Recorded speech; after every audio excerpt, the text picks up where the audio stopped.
चांद रहेगा, बाबा तेरा नाम रहेगा, जब तक सूरज चांद रहेगा, बाबा तेरा नाम रहेगा। बहुजन एकता जिंदाबाद। जिंदाबाद।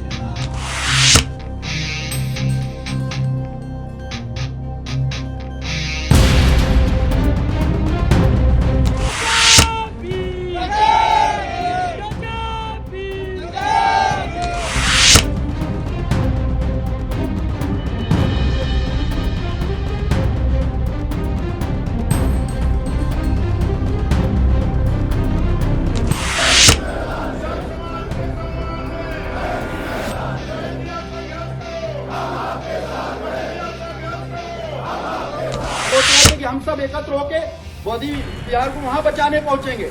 अब आपके शहर में आ गए। जब आपके घरों में ही आग आ जाएगी तो आप एकत्र होकर दूसरे का घर बचाने जाओगे क्या?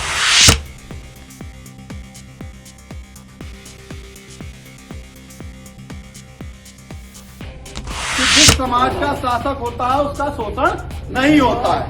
हम अगर शासक बनने की दिशा में जाएंगे तभी हमारा शोषण रुक सकता है।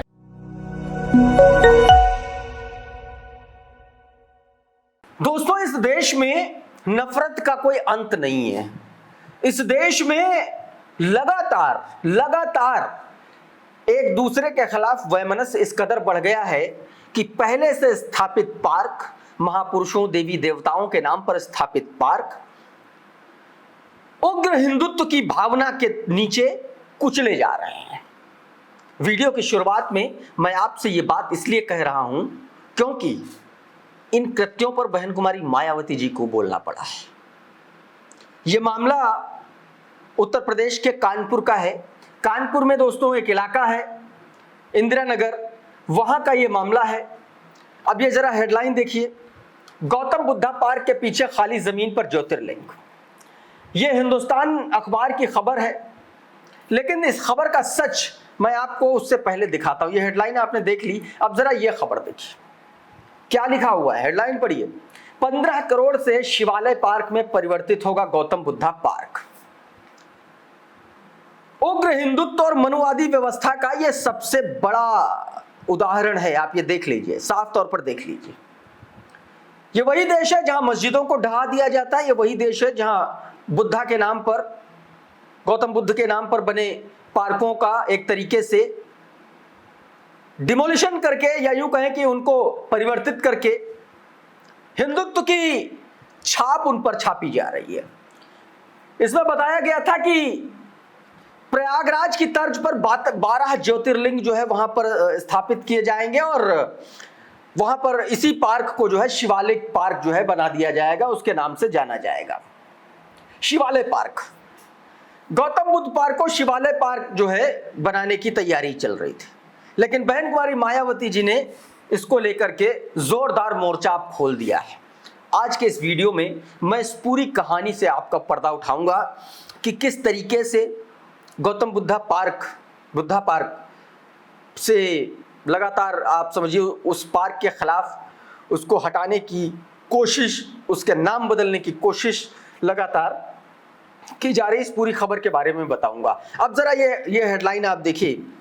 इसमें बताया गया दोस्तों कि शहर के सबसे बड़े पार्कों में शुमार गौतम बुद्धा पार्क को अब प्रयागराज की तर्ज पर शिवालय पार्क में परिवर्तित कर दिया जाएगा। इसमें जहां देश के 12 ज्योतिर्लिंगों के प्रतिरूप की स्थापना की जाएगी, वहीं त्रिशूल के आकार का पाथवे बनाया जाएगा। इसी त्रिशूल जैसी आकृति के भीतर सांप के आकार के मतलब इसका पूरा जो है चरित्र चित्रण किया गया, रूपरेखा इसकी बताई गई कैसे बनेगा। और अब इसकी आप सच्चाई देखिए, ये वाली तस्वीर देखिए, गौतम बुद्धा पार्क के पीछे खाली पड़ी ज्योतिर्लिंग। जब विरोध हुआ, तमाम सारे बहुजन संगठनों ने विरोध किया, बहुजन समाज पार्टी के कार्यकर्ताओं ने विरोध किया और उसके बाद देखिए ये बताया गया गौतम बुद्धा पार्क के पीछे की खाली जमीन पर ज्योतिर्लिंग। खाली जमीन, उस पार्क के पीछे वाली जमीन पर। पहले इसी पार्क को बदलने की बात चल रही थी, अब तुरंत 360 डिग्री पर पलट गए। बताया गया कि इंदिरा नगर के गौतम बुद्धा पार्क से नगर निगम छेड़छाड़ नहीं करेगा, बल्कि पार्क की दीवार की रंगाई पुताई के साथ स्थिति बेहतर करेगा। शिवालय पार्क को गौतम बुद्धा पार्क के पीछे केडीए की खाली पड़ी जमीन 15 एकड़ जमीन पर बनाया जाएगा, जिसका गेट अलग होगा, गौतम बुद्धा पार्क की तरफ से प्रवेश नहीं होगा। यह बात दोस्तों कही गई है। लेकिन इस पर बहन कुमारी मायावती जी का क्या कहना है, बहुजन समाज पार्टी के लोगों का क्या कहना है, यह मैं सबसे पहले आपको बताता हूं और दिखाने की कोशिश करता हूं। दोस्तों, इसको लेकर के बहन कुमारी मायावती जी ने कल जबरदस्त तरीके से योगी आदित्यनाथ की सरकार को, नगर निगम कानपुर को आड़े हाथों लिया।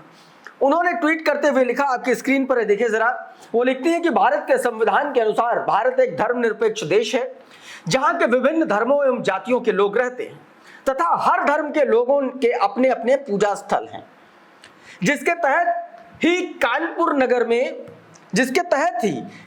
नगर में यह बात बताया गया बुद्ध पार्क स्थित है, जो ये बुद्ध धर्म और अंबेडकर अनुयायियों की आस्था का केंद्र है। लेकिन प्राप्त जानकारी के मुताबिक सरकार द्वारा इस बुद्ध पार्क को में जो दूसरे धर्म के पूजा स्थल का निर्माण प्रस्तावित है, यह कतई उचित नहीं है।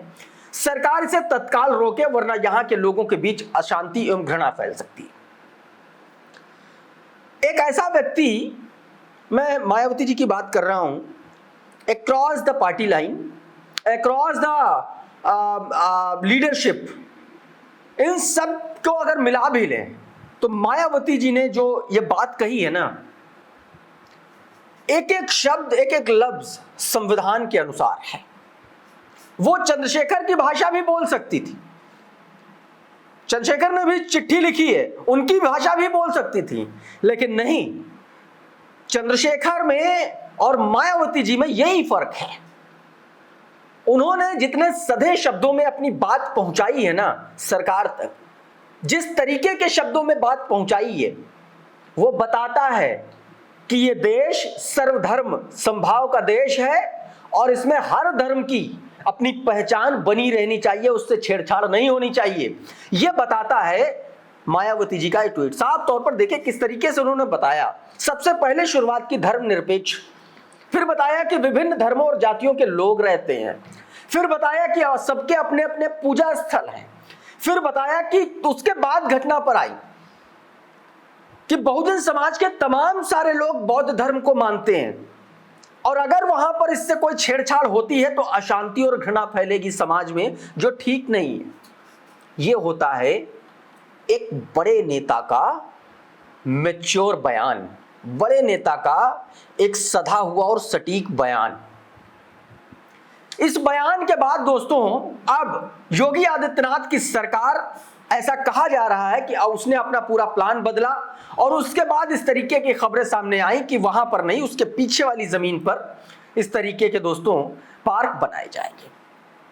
अच्छा, इसी को लेकर के बहुजन समाज पार्टी के पूर्व मंडल कोऑर्डिनेटर ने एक बयान दिया, वही पार्क में जाकर के महात्मा बुद्ध की मूर्ति के पास जाकर के एक बयान दिया। क्या कुछ कहा है ये भी आपको सुनना चाहिए, सुनिए जरा। फ्रंट फुट पे खेल रही है, आप वहां पे उलझे हो। उसने आपके कानपुर में, ऐसे वो प्रत्येक शहर में आप सोच रहे थे कि हम सब एकत्र होके बौद्ध विहार को वहां बचाने पहुंचेंगे। अब आपके शहर में आ गए, जब आपके घरों में ही आग आ जाएगी तो आप एकत्र होकर दूसरे का घर बचाने जाओगे कहां? क्या इस पे किसी ने सोचा है? और मेरा एक ही कहना है कि जैसे अभी प्रधान जी ने कहा, सुजाता जी ने कहा कि अगर इसका स्थायी सोल्यूशन ढूंढना है तो हमें अपने महापुरुषों की दी हुई बात को ही मानना पड़ेगा कि जिस समाज का शासक होता है उसका शोषण नहीं होता है। हम अगर शासक बनने की दिशा में जाएंगे तभी हमारा शोषण रुक सकता है, अन्यथा आप कुनबे बनाते रहिए। बाबा साहब अम्बेडकर ने 6743 जातियों को 3 बैकवर्ड एफसी शेड्यूल ट्राइब में बनाकर रखा और अब हमने उसको क्या कर दिया, कहीं चमार समाज हो गया, कहीं महार समाज हो गया, कहीं धोबी समाज हो गया, कहीं कोरी समाज। तो हम खुद ही उस दिशा में जा रहे हैं जिस दिशा में दुश्मन हमको भेजना चाहता है। और आप उस व्यवस्था से लड़ रहे हो कि जिस व्यवस्था के 100 संगठन हो, लेकिन जब बात आती है हुक्मरान बनने की तो वो सारे संगठन, 100 के 100 संगठन अपने सारे छोटे बड़े मतभेद बुलाकर और किसी के जो उनकी विचारधारा के विपरीत कार्य करने वाले लोग हैं उनका पिछाड़ने का लक्ष्य लेकर अपनी विचारधारा के साथ जुड़ जाते हैं। वो ये नहीं देखते हैं। मैं थोड़ा सा उदाहरण दूंगा और मैं बताना चाहता हूं कि मैं बहुजन समाज पार्टी का पूर्व चीफ मंडल कोऑर्डिनेटर भी रहा हूं। तो दोस्तों, इस तरीके से उन्होंने ये बात अपनी कही। अब ये कहा जा रहा है कि ये चीजें जो है वहां से हो सकता है इस पर यू टर्न लिया, भारतीय जनता पार्टी की सरकार यू टर्न लेती, लेकिन लोग लगातार प्रोटेस्ट कर रहे हैं। ये प्रोटेस्ट की तस्वीरें हैं, देखिए जरा, ये प्रोटेस्ट की तस्वीरें हैं। मंजीत सिंह नौटियाल ये प्रोटेस्ट की तस्वीरें वीडियो शेयर करते हुए लिखते हैं कि उत्तर प्रदेश जिला कानपुर में काफी पुराना बसपा सरकार में बुद्ध पार्क बनाया गया, पर वर्तमान सरकार द्वारा दूसरे समुदाय की धार्मिक परंपरा का निर्माण प्रस्तावित किया है। यह बुद्ध धर्म अनुयायियों के लिए अन्याय और उनकी संस्कृति और सभ्यता पर बड़ा प्रहार है, जिसको लेकर के लगातार आंदोलन किया जा रहा है और आगे भी बढ़ाया जाएगा। बौद्ध विरासतों पर कब्जा नहीं होने देंगे। दोस्तों, एक लगातार विवाद चल ही रहा है बोध गया का। वहां पर जो एक्ट है, उस एक्ट में जिस तरीके से तमाम सारे लोगों को शामिल किया गया, उस पर भी सवाल खड़े हो रहे हैं। तो दोस्तों, इस तरीके से तमाम सारी ऐसे लोग हैं जो अब इस मामले को आगे बढ़ाना चाहते हैं, लेकिन मायावती जी के एक ट्वीट के बाद सरकार बैकफुट पर नजर आ रही है। दोस्तों, बहरहाल इस वीडियो में इतना ही। बहुत बहुत शुक्रिया, बहुत बहुत धन्यवाद। आप जुड़े रहिए आपके अपने चैनल खुदरंग के साथ। नमस्कार।